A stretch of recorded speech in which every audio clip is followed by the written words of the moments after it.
Hi, I'm Anisha, And I'm Owen. and today we're going to be talking about the benefits of scheduling and planning for mental health. You might be wondering how being disorganized can affect your mental health. Having a busy schedule usually leaves people feeling stressed, overwhelmed, anxious, or even depressed. As adults, we often forget that teenagers and young adults can have these feelings too. Being in middle school or high school can be a stressful experience when students are trying to stay on top of their workload as well as maintaining a personal life. This can make students feel as if they have a lack of control in their lives and also overstimulate them, making their brains work in overtime. This disorganization will often make it difficult for students to relax and will constantly remind them about how much they have to get done. When someone's mind is so worried about the list of things they need to do, they usually don't even have time to focus on more important things like actually getting their work done, which in turn usually creates feelings of failure or underachievement. Now, what exactly is scheduling as a teaching strategy?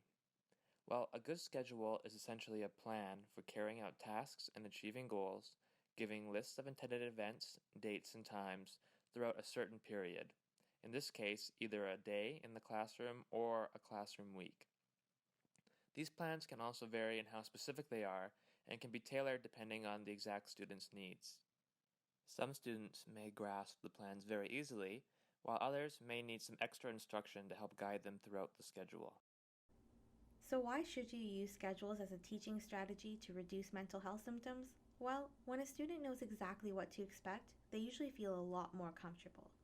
This creates a structured learning environment, which makes coping with overwhelming situations much easier. Also, creating a schedule allows students to delegate time for important things like projects and assignments, but also makes sure they have time to rest and relax as well, which is super important.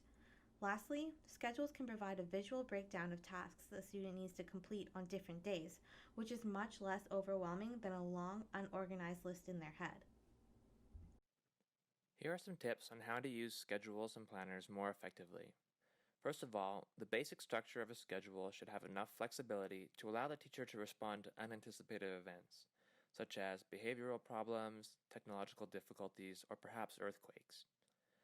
A schedule should also include events over which the teachers have little control over, for example, lunchtime, assemblies, and fire drills. A good schedule also has transition times built into it. This will help for smoother transitions between activities and will also prevent you from running out of time. The schedule should also be posted where all students can see it. Additionally, if any changes are going to be made to the schedule, the students should be notified of that so they can put it down into their own plans. A teacher should also be willing to create or suggest a tailored planning method for any student who is struggling. Some students are able to easily understand the schedule and work through it on their own pace. However, some students may need extra details or extra guidance to help them understand what is being asked of them and to help them allocate time to work on the assignments. So, now let's talk about some specific tools that you can use for scheduling in your classroom for the whole class or for individual students if they need a little bit of extra help. The first tool that I want to talk about is having a designated area on the whiteboard. And this can be a weekly section or a daily section. You'll notice that some of the examples I've put in are a lot more complicated than others, and they take a lot of space, and you might not have this space. So I think you just really have to work with what you have in your classroom, but even a very simple schedule will benefit your students. The next tool I want to talk about is using apps like Google Calendar and Google Tasks. The reason I like this is because you can take that physical calendar you made on the whiteboard at school and make it available online for students to access on their phones or on their computers at home. That way, if they ever forget to write something down, that's okay, they can access it online. Another great reason to use Google Calendars and Google Tasks is that you can add things for the entire class, but then a student can go in and add personalized agendas. For example, if they have a date with their friends, they can add that in, or if there's something about their assignment that's only applicable to them, maybe in a group project, they can add their portion just to their calendar. The last thing I want to mention about these apps that I really like is that in comparison to that week long schedule on the whiteboard at school, Google Calendar and Google Tasks is able to help you with long term planning. You can show things that are going to be due at the end of the semester, whereas on your whiteboard, you can only really show short term planning. Overall, it's a great way to include technology in your classroom and a great way to help students keep organized. The next tool is the classic agenda and planner and even specialized notepads, which are a bit newer. Agendas and planners are great because each student can find one that really speaks to them. There's so many different kinds. You can get ones that are daily with each hour blocked in. You get weekly and monthly ones as well. You can get all different styles. You can find them just about anywhere. So these are classic and they're great. The next one is specialized notepads, which are a little bit newer, but they're similar to agendas. They're like an agenda page, but on a notepad. And the reason I wanted to include this in here is because I personally like them. Because when I have an agenda, I feel like I'm forced to use each page. And I often don't because not every week I'm super busy. There's some weeks where I don't really have much to do.